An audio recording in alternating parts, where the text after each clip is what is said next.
Welcome to the University Elite Mental Health Podcast, where your host, Dr. Hans Watson, helps you to learn the why behind mental health issues that you or someone you love may be facing.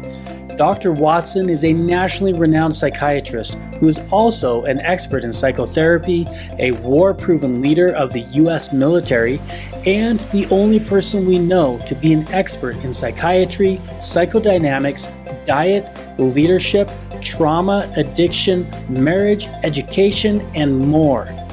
That's why he was the expert that was flown in to the other side of the country to train the therapists treating the victims and their families after the recent mass shootings you heard about in Florida. We are excited to help you to understand the why behind some real-life situations. And now, your host, Dr. Hans Watson, D.O. All right, we want to welcome everyone to another University Elite Mental Health Podcast. Today we're going to forego the questions and we're going to be talking about resiliency because we have a very exciting resiliency workshop coming up. We want to give you a taste of what is going to be in that workshop from Dr. Hans Watson and how impactful focusing and building resiliency can be in your life. And so I'm very excited about this because I haven't heard a whole lot about it yet. I'm excited to see what I can learn. So Dr. Watson, what is going to be in this exciting workshop? Thanks, Jerem. Really excited about what we have coming on here. For years now, I've been using resiliency to help people out. I've worked with a lot of people who are put into military situations where they're deployed and they had to learn resiliency. I've worked with a lot of people who come into psychotherapy outside of the military, and they're actually one of the big things is they're just overwhelmed with all the adversity they have in their life. And if we're going to be honest, many times they can't get rid of that adversity. There's just no way out of it. Maybe they have a critical illness. Maybe their marriage is failing and they have a spouse that's not willing to change. Maybe they have such poor coping and it's going to take years to change. How can they start to build some resiliency so that the anxiety, the depression don't overwhelm them while they endure this hard thing? For me personally, it was going to war. I had to go to war. I had a job to do. It was life-threatening. How could I endure that without becoming overwhelmed by anxiety and without becoming depressed enough that I was actually unable to function and a danger to not only myself, but those I was serving with? And how could, on top of that, how then could I find some happiness in my life when I was having to endure this adversity? And so that's why resiliency is so important in us to learn how to overcome it. And so this is one of my favorite ones, and I love being able to share. I oftentimes in these seminars, what I do is I do bring some pretty dramatic examples that I've gone through, as well as sharing other people's examples. And we give the people a step-by-step approach on how they can start to build resiliency, how they can overcome anxiety to where it's no longer has the capacity to overwhelm them, and even start finding relief and healing from the depression that people feel when they become just overwhelmed. And so this is one of my favorite ones to do because it just changes lives. What a fun thing to do. So that's kind of what the overview, the big picture of what we're going to expect with the resiliency seminar that I'm putting on. And I've had many people both come back from war, come back from a difficult marriage, and talk about how this was the start of them being able to actually enjoy their life for the first time in spite of all the adversity they have. The first time they'd ever been able to finally overcome their anxiety and not let it control them, or the first time they felt in years a relief from the depression they're feeling. So it's a game changer. I just absolutely love this one. It's so much fun to be able to make a difference in people's lives. Great. As you're describing that, for some reason, the whole concept of the wage gap and the financial disparity in our country keeps coming to my mind. And I'm thinking how we're focused on that, where we're saying some people have all the wealth and some people have none, and there's this huge gap in between there. And I feel like we're kind of we're fostering the same kind of gap in resiliency. And not to pick on anyone in particular, but I see that there are some people who have this focus on just man up, toughen up, be resilient, and sometimes they come across in somewhat of a harsh way about that. And then there's a counter argument that's advocating for safe spaces, and we shouldn't have to confront anything that offends us or anything that is difficult in life. And it feels like there's this huge gap in between those two concepts. And I see value in both of them, and I see errors in each of them. How do we bridge that gap? And am I even accurate in saying that that's kind of similar to our wage gap, that there's this disparity between, and this feels like there's this massive divide, and we're trying to get along in life where we have to interact with other people. You mentioned marriage several times, and it feels like if people come from two different backgrounds where one was like really pushed and hardened and just treated in a way that forced them to build resilience, and the other was kind of coddled and all that, then that can make a marriage or a relationship difficult as well. Excellent point. There is truth to what you say there. And the point I want to reiterate is the safe place in anything to do with mental health is there's going to be an extreme. Just pull yourself up by your bootstraps and work hard. Right. And then there's going to be the other end of the extreme, which is eliminate any adversity. And either end of that extreme is extremely unhealthy. Okay. That's kind of like saying judging other people.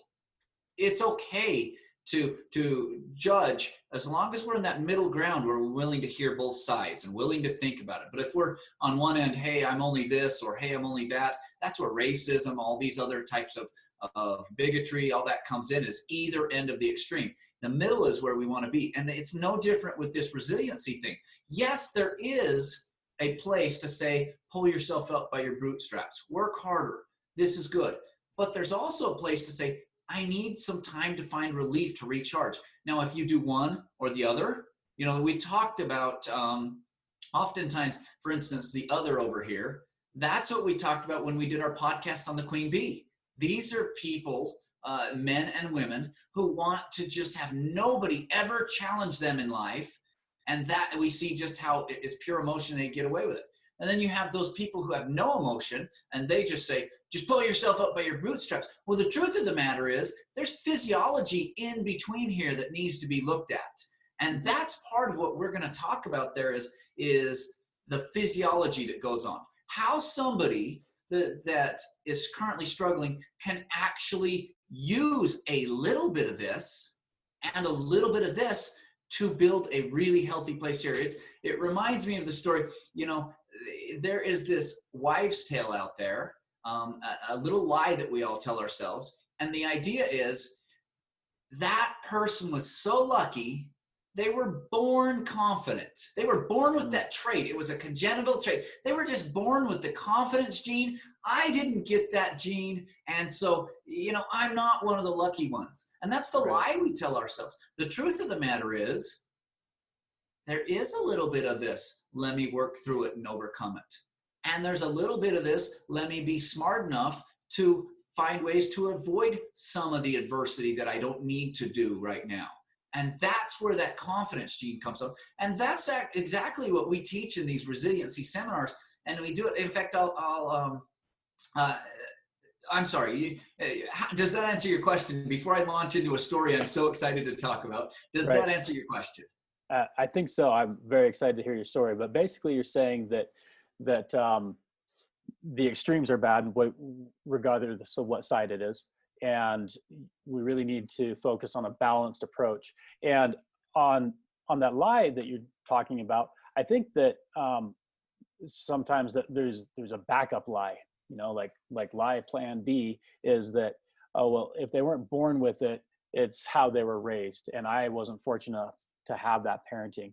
And so are you saying that, well, first of all, I want to reiterate that focusing on resiliency, it sounds like, can help you in your marriage, in your work, in basically your own personal life, but also in all relationships that you have to interact with through life.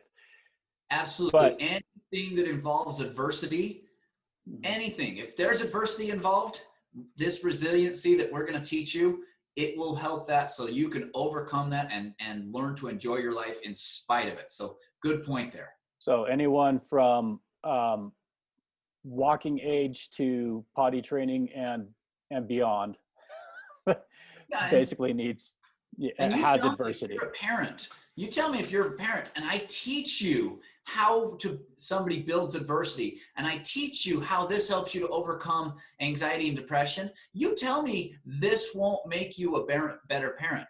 You won't be able to, because I'm going to tell you right now, I've had many, many, many, many parents come to me and say, thank you so much. I am such a better parent thanks to your resiliency class that I took. I now know how to help my children to build the same thing. And so you're right. And many times there are parents who don't teach their kids how to be resilient in a certain area. Just because there's an area that a parent hasn't taught their kids doesn't mean they didn't teach them resiliency in other areas. It just means, guess what? You're not perfect. You're neither Jesus, Buddha, or Muhammad. So you're not perfect. So there is an area you can improve, but it doesn't make you a bad parent just because there's an area you can improve. That makes you normal. It makes you human. And so if you come to that realization that, yes, this was an area that I never learned, the parenting didn't cover that, that doesn't make them a bad parent. It means, guess what? They couldn't cover everything all at once. That's why it's called growing up, and that's why parenting is all about becoming a good enough parent and not a perfect individual. Right.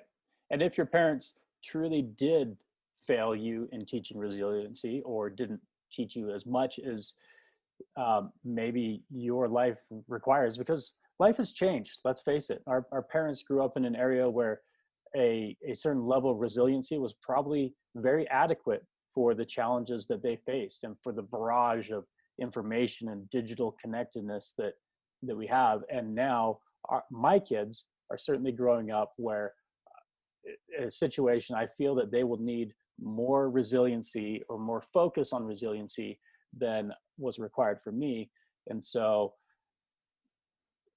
I guess what I'm getting at is, am I able to take the initiative now and say, well, then I'm going to develop the resiliency that I need and that I need to pass on to my kids, regardless of what I was born with, regardless of what my parents gave me?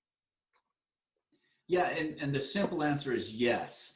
In these seminars, I get tons of teenagers and early adulthood. Why? One of the things about resiliency that we do in this course, we actually teach you how to build real self-esteem. So I get tons of people who come in and they say, look, if I'm looking in the mirror and I'm really honest, I am not happy with what I see. I have a low self-esteem. And so they come and they come out shocked and they say, I never knew you were going to give me a roadmap to building self-esteem and confidence. And so we do get a lot of young kids. Everything, I would say you probably need to be 13 or 14 years old, a mature 13-year-old or a 14-year-old, to be able to tolerate this. Any younger than that is probably not going to be great. But I do get a lot of them. And then I get the parents, and they'll come in, or sometimes just the parents, or sometimes just the kid. But the whole purpose there is they can see how this is going to benefit. And the parents then, they love it because they say, I can see how I can change just tiny little bits of my parenting so that this has a world of difference for my children. And I can be there and they're going to come out saying, holy cow, I am now primed to be a success thanks to the way my parents taught me, thanks to how they helped me to develop resiliency, thanks to the support they were, and they knew when to push me and they knew when not to. And that's the real thing. And they had examples and they could talk them through it, and they could. So that's where you can see why this is one of my favorite things to teach. Is it just from 14 on up? And I've had grandparents that came in and said, no, this is for me. And then later they said, and I was able to help my kids when they called. And I was able to help my grandkids when they came crying, saying, Grandpa, Grandma, and they were able to talk them through it. It reminds me of a story. My mother was on a church mission, and their mission was to go out and be in charge of a youth group. In Utah, you'd call it an institute. And what this is college-age students who the church there has a place where the kids can come, and it's kind of like a YMCA for a religion. They have different sports and fun things they can do. They have some study rooms where they can study. But the thing that my parents ended up doing the most of was they would have these young college students coming in, and it was in a different country, and they would come in and they would just talk to them like it was talking to their grandma and their grandpa. And Mom was just a wonderful person. She's been an educator for years and wonderful at this. And she would work with these people, and they would come out, and then they would say to her, how did you know to help me with it? I've gone from struggling in school to I'm happy in school. And I had a lot of long conversations with Mom. She was quite instrumental in me learning early on about this stuff. And then once I started putting in psychodynamic and my knowledge as a psychiatrist and a psychoanalyst, all of a sudden it just exploded to where you get what we have today. But she told me she would oftentimes have these young men and young women come in, and they were ready to quit. The thoughts of suicide had entered their mind. These were people who were doing it. And she said, I was very careful not to give mental health care. But what I did was support them enough to be able to help them to start to develop that resiliency. And by the end, suicide was not on their mind. They were no longer using self-harm coping. They were no longer doing these things. And they would come in and they would say, oh, I am struggling today, but just like you told me, I know I can do this. I just need somebody to complain to. And she would say, oh dear, come on. And she was often cooking for these youth. One of the activities they did was they would cook food, and they'd have these community dinners there. And she would say, good, come peel these potatoes while you tell me about it. And they would work right alongside her. And it got to the point, she said, that sometimes there was a line of people waiting to help her cook because they needed to talk about this. And she was helping them with many of the principles we're going to talk about and teach you. We're going to go a lot more advanced than that.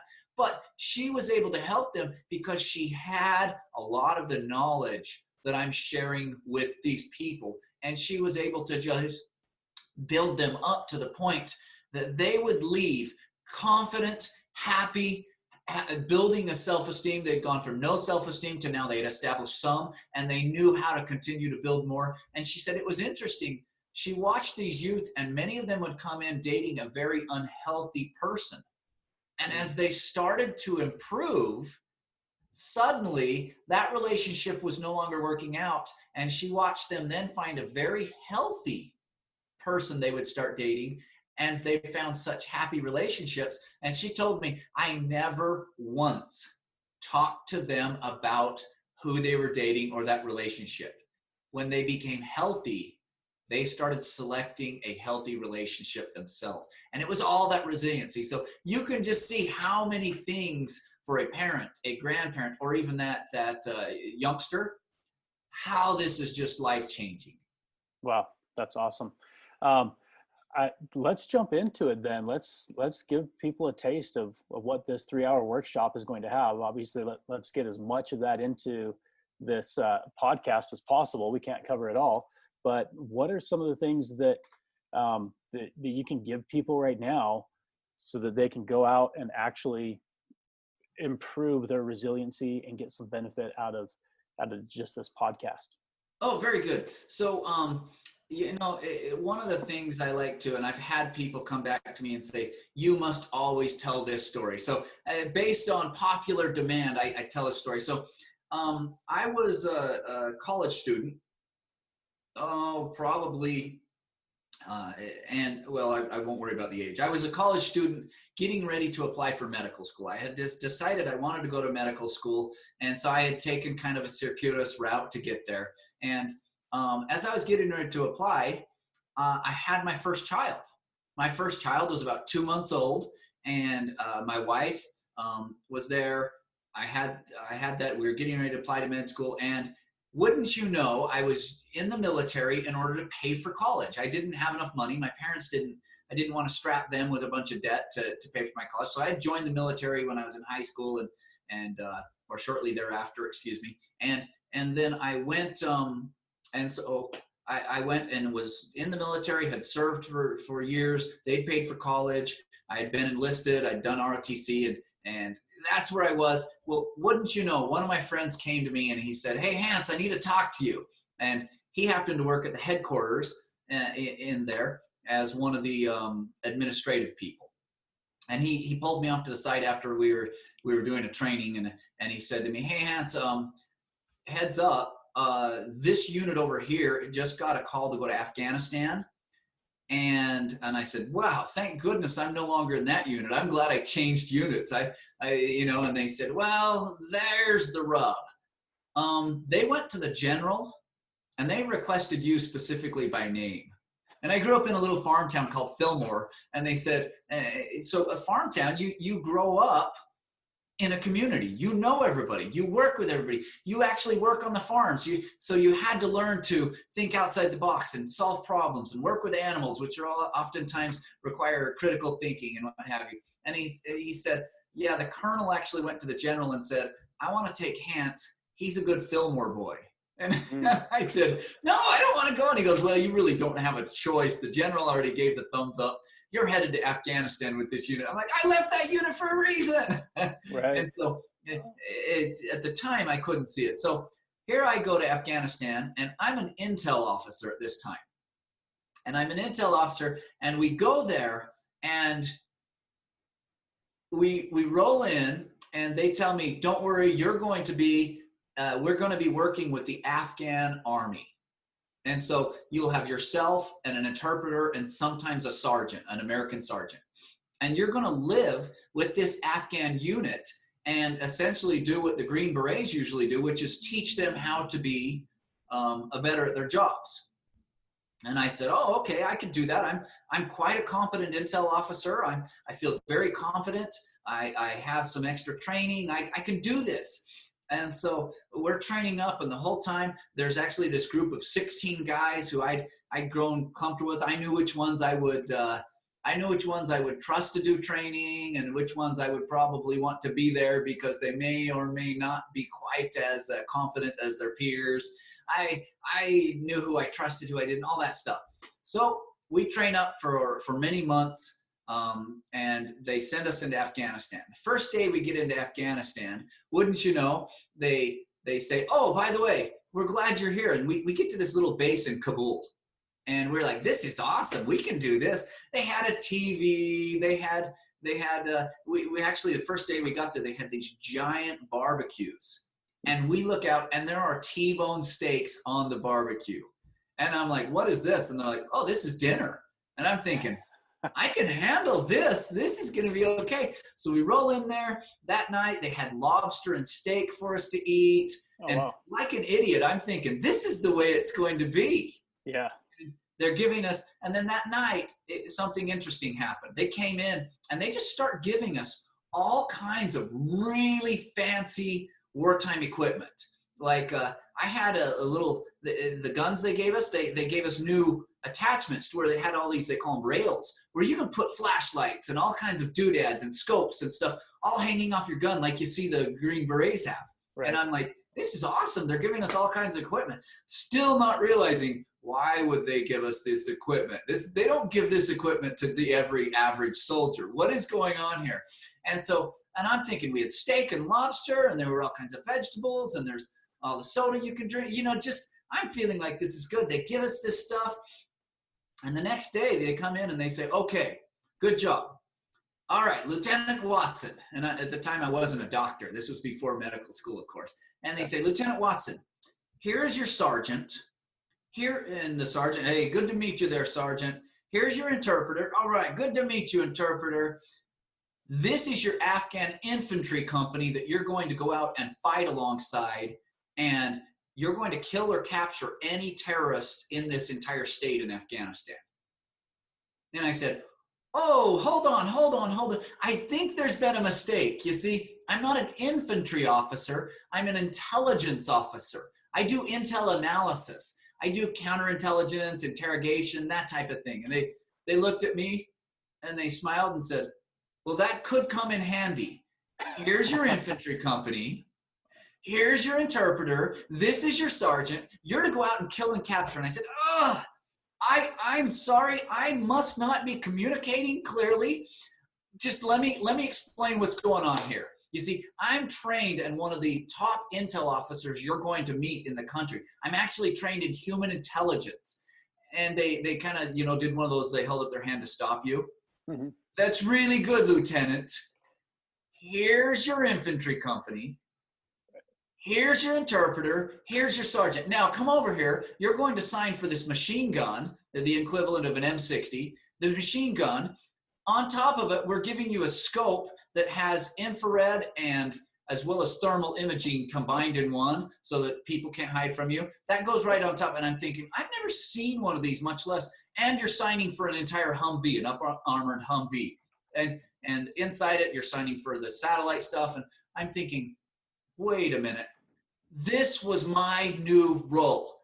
So number one, not only had you pulled me away from my wife and my new child, you'd stopped me from applying to medical school, something that I had wanted very badly. I'd already taken the MCATs, for crying out loud. Then you take me and you say, okay, we're going to put you into a foreign country.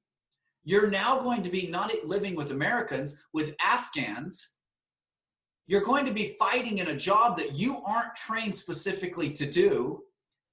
And so you're going to do it. And we're pulling you away from those 16 people you had trained with. I didn't know this sergeant. I met him for the first time. And all of this, if you screw up, you lose your life. Now you tell me that's not adversity. You tell me that, and here's the rub. In our seminar, and we can't go into it much more because of time, but you tell me, what kind of adversity was I staring down now, knowing I had a 4-month-old child at home? This was not a game. This was really deadly. People were dying. People were getting blown up. People were dying. People were doing it. And sometimes it was from the Afghans having a Taliban member who had joined the military just waiting for their chance to kill an American. So I had to worry about the Afghans. Then I had to worry about us getting attacked. Then I had to worry about just the danger of roadside bombs. And my wife's home. Spoiler alert, we ended up being pushed out. That one day of eating steak and lobster, that was our one day. We were gone the next day, and I'm out in the middle of nowhere living with just the Afghans, and I get to call home about every 6 weeks. I get a shower about every 3 weeks. I'm wearing body armor and doing dismounted patrols, and I am just going crazy. We run out of food that we could tolerate, so we had to start eating the Afghan food. Of course, I get sick there. There were just so many things that happened here. You tell me which one of those were adversity. Was it that I was no longer able to talk to my wife? Was it that I knew that I had a brand new baby at home and a wife at home, and that I was in one of the most dangerous jobs in all of Afghanistan and all of the war? Was it that I no longer got to talk to them? Was it that I didn't get showers? And for me, a shower is a big deal. That's where I work through a lot of my problems. That's my Zen zone, where I work through my problems. And now I don't get every 3 weeks. And I'm dismounted patrols, sweaty every day, just feeling grimy and dirty. Or was it that now I had all these people's lives under my hands that I had to help them with, and I was expected to train them how to be better? And I was a trained intel, not infantry officer. Tell me which of these, Jerem, which one do I choose as adversity? And this wasn't even the worst of it. In the seminar, I'm going to tell you how it got 10 times worse. And so I've done a lot of talking. Tell me which one of those should I focus on first, Jerem? Well, I don't think that you can compartmentalize like that. It's all adversity. You have to be able to handle all of it. And I mean, tell me if I'm wrong, but I come from, a lot of people don't know, but I had cancer when I was 14. My leg was amputated. I almost died several times, and then got into adaptive sports where other amputees and other people with paralysis and different things come and compete against each other in skiing and rock climbing and different things. And one of the things that was always interesting to me is that people would always sit around and tell their stories, and you'd hear what happened to get other people into the situation they were in.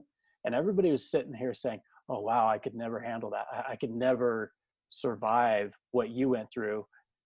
But they're looking back saying the same thing to, somebody got ran over by a train, is saying, oh, I could never go through cancer for 3 years and do this when I was this age. And they're saying, oh, I could never be hit by a train and get totally mangled and left there for hours before anybody found me. And so I think the message I'm hearing is that resiliency can kind of, it can get you through things that you didn't think you could ever make it through until you're actually faced with it. But it sounds like everything that you're saying is all resiliency. And I don't think that, or that it's all a challenge. I don't think that you can just pick out one thing and say, yeah, I'll be good if I can just deal with that. Everything else can still crush me. But, it's shocking and it's sad. The rate of suicide that has gone up with the common pressure that we have in our nation right now with COVID-19 and with a lot of things that are happening. We're seeing a lot of people not having the resiliency to carry on through these new unexpected trials that they're facing. And so let's go back to your unexpected trials there. And if we do have time to talk about just one of them, that sounds like an awful lot to me. Yeah, and it was an awful lot. And if we did, it did get to the point where I was overwhelmed. I started to experience some depressive symptoms. It got pretty severe. And I realized really quickly, if I don't do something, this is going to start affecting my ability to be able to successfully operate in wartime. And if I don't do something, it is going to result in me getting killed. And so I had to start to try something. And I, honestly, to be honest with you, it got to the point where I didn't feel connected with these Afghans. They were so different. And I didn't feel connected with this mission. It wasn't what I was trained to do. I did it, of course. I worked with these Afghans. I put my life on the line next to them. I did the mission because that's what I was expected to do. And I took my responsibility very seriously. But what did that do to me? Even though I hadn't quit, it started to beat me down to lower and lower, to where it got to the point that I started losing my appetite. I wasn't sleeping. These are not good things when you need to be alert and aware in combat. And so I had to find a way, and that's what we're going to teach. We don't have time today because it's hard to fit everything I have in a 3-hour seminar. Oftentimes we go over, but that is exactly what we're going to be talking about. There are specific things that you can do, and you can come in and start saying, okay, here we go. Step 1, step 2, step 3. And you can do this. And the neat thing is, you don't have to overcome everything. Mm-hmm. Once you overcome that first step, it gives you a little confidence. And you can use that confidence to give you energy and strength to attack the second thing. And then once you overcome that second thing, you're now going to have a little more confidence in your drops of confidence in your confidence jar, this imaginary confidence jar we have, Think of the old oil in the lamps that the old proverb from the Bible tells us. Right. A little more. And pretty soon, once you've gotten 3 or 4, all of a sudden you're starting to get more confidence that confidence becomes the entire foundation of self-esteem. Because now you'll say, yeah, I screw up and there's a lot wrong with me. But do you realize what I've overcome already? Do you realize I'm somebody who overcomes what's difficult? Now suddenly, can you see how you're building resiliency? That results in confidence, which is the foundation for self-esteem, which is the opposite of being depressed and anxious. And so that's how we're going to do it. We're also going to talk about anxiety. We're going to talk about what's going on, the neurobiology of anxiety in your brain, and how we can undo that. It's really, really a powerful thing. There's so much packed in there. Normally, I could do, if you gave me 2 days, we could fill 2 days with this. Normally, we have to power pack it into a couple hours simply because there's just not enough time to do all the different seminars that people need and the difference we can do. So we pack it in there and we give people the tools they need to. But if you look at it, you'll here I'll jump to the end. In Afghanistan, I did start to find a way, something I could enjoy. And that one thing I could enjoy led to people wanting to do that fun thing with me. I made some friends, Afghan friends. That led to suddenly us understanding each other better. I soon developed relationships that were wonderful. I look back and just am so grateful I got to get to know and love these people, these Afghan people.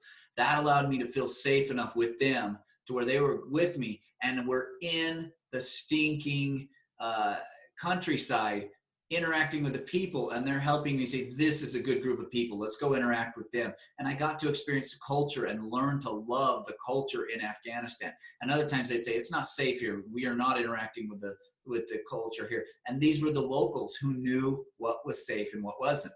And so just from that, and it got to the point where I accomplished things that nobody else had. And in fact, it's funny you say that, because as we came back over, we all got to come back in for Christmas from the field. All my friends had been, those 16, they'd been scattered out. And there was about 6 of us that were stationed on the tiny little base, the FOB, where we were there in Kabul.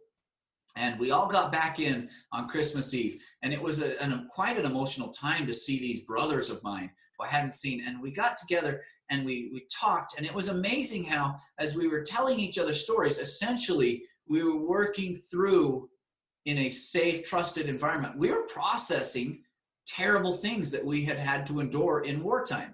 And we started working through it, which increases resiliency. And as we did that, it was amazing. Like, for instance, I had one where there was a police station where we get a call at 4 a.m. and I hear this little knock on my door and the interpreter goes, "Sir, they are shooting." And we said, "What?" "Sir, they are shooting." And I said, "Oh, okay, just tell them." And I was thinking he was saying, the Afghans want to test fire one of the weapons they've just repaired. No, sir, they are shooting, they are attacking. And we said, what is he talking about? And finally he said, "Sir, at the police station," and he named the little town, it's called Nurk. "The police station in Nurk, the Taliban are shooting and killing all the people. They need our help. They are dying." And I was like, oh, they're under attack. And so I woke my sergeant and said, "Dude, Nurk police station, they're under attack. They're going to die if they don't." And he was like, "Give me 5 minutes. I'm ready to roll." And the 5 minutes was to put the machine gun on the truck, to put bullets in there. And the Afghans were already lined up. They were ready to go. And we were the only ones. We were like, why didn't somebody wake us earlier? And we used that as a learning opportunity later. So we roll out there and we get there and there was a bunch of people shot up. And so I rolled in and I said to my sergeant, "You've got to put a tourniquet on that man's leg." First we repelled the attack. We repelled the attack. Then we said, "You've got to put a tourniquet on." Like, I'm going to go see this other guy that's shot in the calf. And so we started doing medical triage. And I wasn't a doctor. I just received some first aid courses. And the sergeant, okay, and he ended up putting that on. I went and looked at this other guy. The bleeding has stopped. He was shot clean through the calf. We worried about that. So then it was get him to medical care and that type of stuff. And so we did that. And so we come back on this Christmas Eve. We were all there and they said, what story do you, and I told them that story. And these guys all said, "Holy cow, I couldn't do that, Hans. Oh my gosh, I can't believe you endured this. This is tough." Well, then what does battle tell next? Battle tells us a story where they knew there was a trail at the low end of the mountain where the Taliban would come in, attack, and run out. So he said, we went halfway up the mountain and we set in to ambush them when they were coming. And they had received intel that they were going to come along this bottom trail and attack them. Well, wouldn't you know, that day he said, we sat in there, we got hidden, we were in there, and they started coming down, and we started shooting, and then suddenly we noticed pop, pop, pop around us. Well, the Taliban had seen them coming in or somehow been tipped off. Well, there were people on the top of the mountain now shooting down, and there were the people they had been ambushing were now shooting up. So these guys were now being ambushed. Oh, wow. He tells me they actually started to converge, the Taliban, to overrun them and kill them all. So what did he do? He had to call mortars in on his exact location. So he would call a mortar in, and they would say, that's danger close. And he would say, we're dead either way. So he would call mortars in, and what he would do is he'd say, they would shoot the first one in, and he would call it on his exact location. And as he would tell them, tell me when you're going to fire. I need 10 seconds heads up.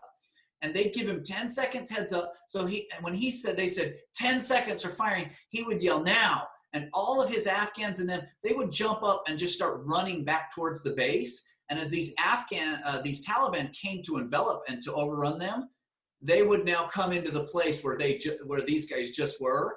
And they were just running back to the base, and mortars were landing where they were and killing some of these Afghan Taliban in the place. And as soon as the first round would hit, he said, we'd hit the deck. We would just hit the ground. That way shrapnel was less likely to hit us and more likely to hit the Taliban. And then as soon as they did that, they'd call in their new grid square, because the Taliban would sit down for just a second. He said, we had about a minute before they'd be like, okay, I think they've stopped shooting. And then they would get up and try to envelop them again. So they'd repeat this, and he'd call in his new grid square, and they'd say, 10 seconds. And he'd yell, now. And he'd get up and they'd just start running. And he said, they were shooting at us, but we were dead if we didn't do this. And so they had to be walked back in with mortars. And he tells me, and I could never do what you did, which is go in there and do that medical care. For me, the medical care, I was already thinking I wanted to be a doctor. This was what I wanted to do.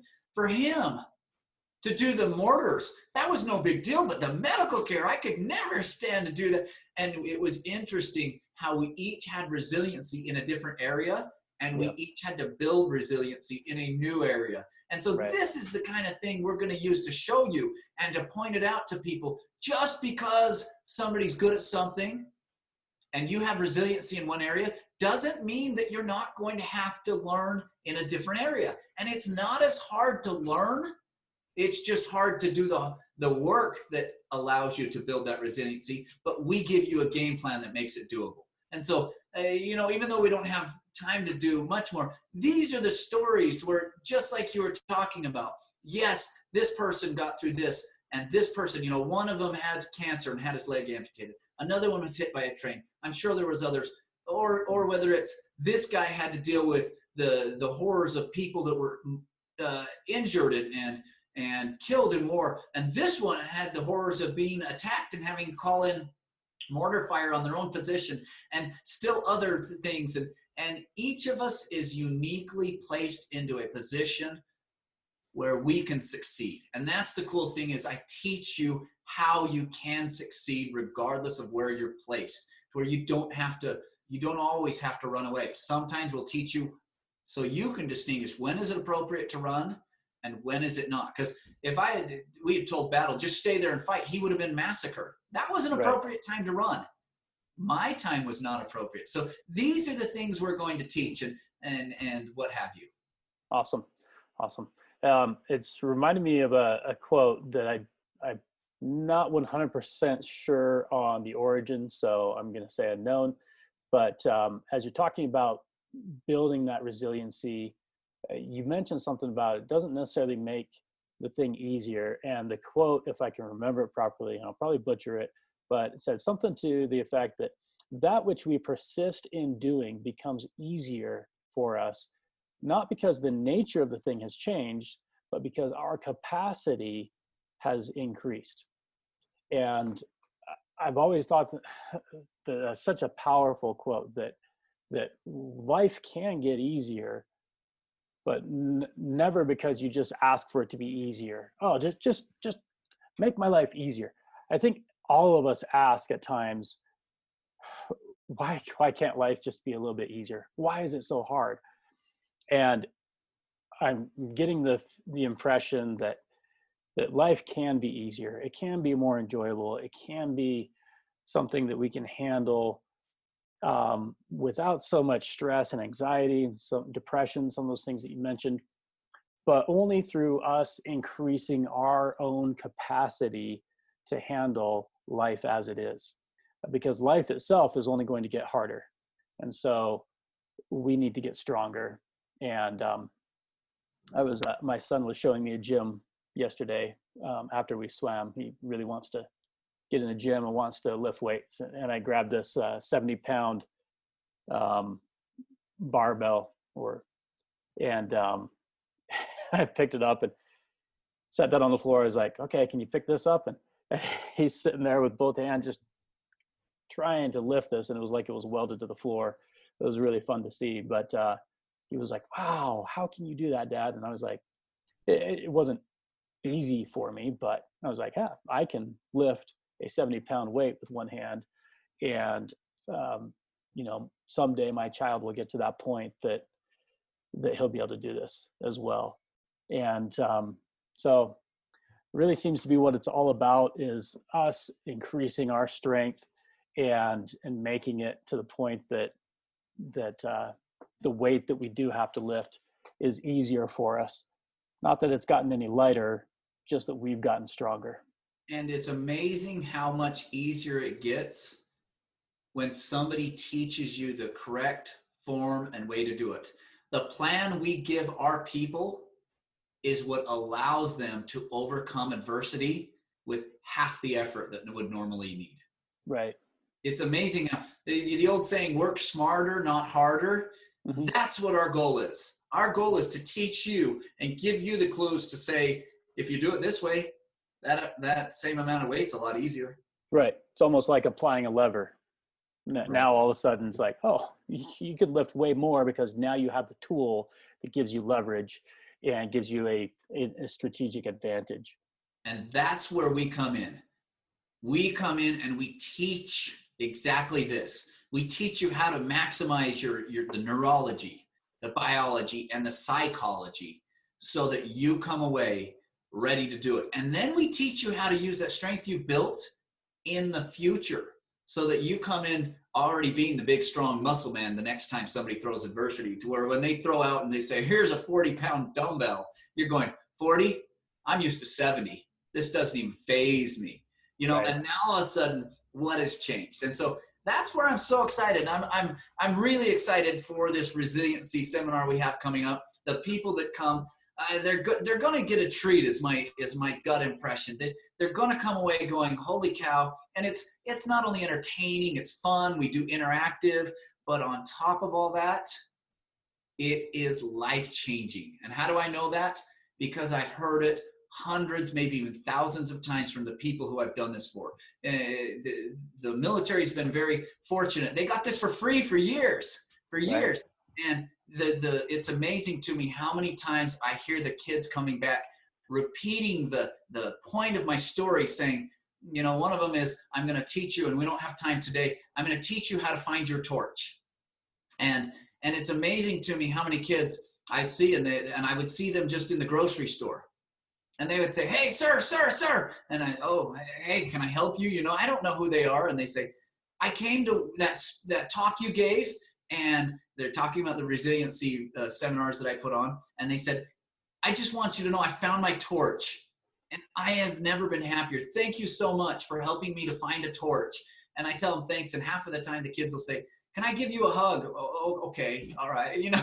And it's life-changing. And this is why we're so excited. And this is why if you're somebody who realizes I'm not up to my full potential, or even doubts you have a potential, come to these resiliency seminars. Let's teach you that you do have a potential. Let's give you the tools to overcome what things that are there, and give you the tools to become your best self. That's the idea, is I make you so good, you no longer need mental health care. And if you do, it's not going to be to do everything. It's just to fine tune something. And so they can do that. Jaron, why don't you tell them about our upcoming seminar? We're so excited about this one. I can't tell you what a fun thing it's going to be. Absolutely. So the best way to get all the information is to go to universityelite.com/live. And first you're going to see our marriage retreat, which is happening on August 1st. Down below the marriage retreat is the information on the resiliency seminar. That's going to be on July 31st, the one that we're talking about right now. And typically your prices, Hans, are $300 an hour for one-on-one counseling. And this seminar, we're looking at 3+ hours. So we're basically looking at $1,000 if we were to get this one-on-one with you right there. I know you typically offer this 3-hour seminar for $500. And for this particular one, if you're interested and able to come on July 31st, you can find out any ongoing seminars that we have at that URL that I gave earlier. But for this particular one on the 31st, we're giving a 90% discount. We're only charging 10% of that price. It's $50 to attend the full workshop. And the reason for that, just so everybody knows, is that we will be filming this to create an online course so that this can be available to more people who can't attend. And they will be paying about $500 for that, for the online version. But because we will be filming it, we'll need to have you sign a media release form in case you show up for a second here or there and it shows your face on that. And we would also like a testimonial when you're leaving. And so we're offering a massive discount on that, basically just covering our costs to put this all together, to bring Dr. Watson out from Montana to Lehi, Utah, where this will be held. And that will be in the evening of July 31st. So coming up pretty soon. You can register for that at that URL, universityelite.com/live. And you can also check out the marriage retreat, which is a full day retreat the next day. And you can register for both of those there if you'd like. There's going to be some really incredible information on both of those.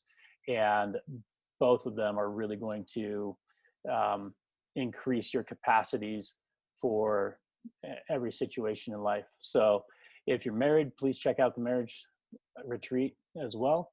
If you have kids or you feel like you need more resiliency in your own life, if life just feels like it's been getting hard, it's been getting you down during all the coronavirus stuff that has been affecting so many people in so many ways, then invest $50 in yourself for this and come be with us on the 31st. Check it out and see what you can do. Will you tell them about how we're limiting the space so that we have enough room to record? Yep. Yeah. So I mentioned coronavirus restrictions. That is in place right now at the time of us booking the space that this will be done in. And so we have social distancing restrictions where we need to honor that and make sure that it's safe for people to be in the same space, but not crowded and not too close to each other. We need room to get around with cameras and to get different shots and things. So we're going to be making sure that it's safe, that that there's room, and that everything is comfortable for you there. That means that we have to pay full price for a larger space and limit the number of attendees who are able to come into that. So it is limited to 40 participants and maybe even less, because that actually, Hans, I need to talk to you about. We're able to take 40 couples for the marriage retreat, but they told us that the couples can sit together because they're coming in the same car together, they sleep in the same bed together. For the resiliency workshop, we might have to space that out a little bit more. So that may be limited to as 30, even 20 people that we're able to take in that workshop. So if you're interested in this, get in early. That's the point he's making is once it sells out, guys. I'm so excited to come back to Utah. This is my home state. This is home for me, and I love to participate back home and do this for people. I don't have a lot of time. I'm flown around the nation to give a lot of these seminars to people, to train actual therapists to do some of the advanced stuff I'm doing. And so this isn't going to be as common as some people might hope. These are kind of when they're there, you got to jump on them because you don't know when they're coming back. And so I would encourage you, if you're interested, this is something you're going to want to do, and you'll probably never see these prices again. This is a one-time deal that I think many people are going to realize, holy cow, that was the best deal I could have ever gotten. Awesome. Great. Well, thank you, Dr. Watson. I'm excited for all this. Again, go to universityelite.com/live for all our live events, and get registered early because space is limited and it's going to fill up quick.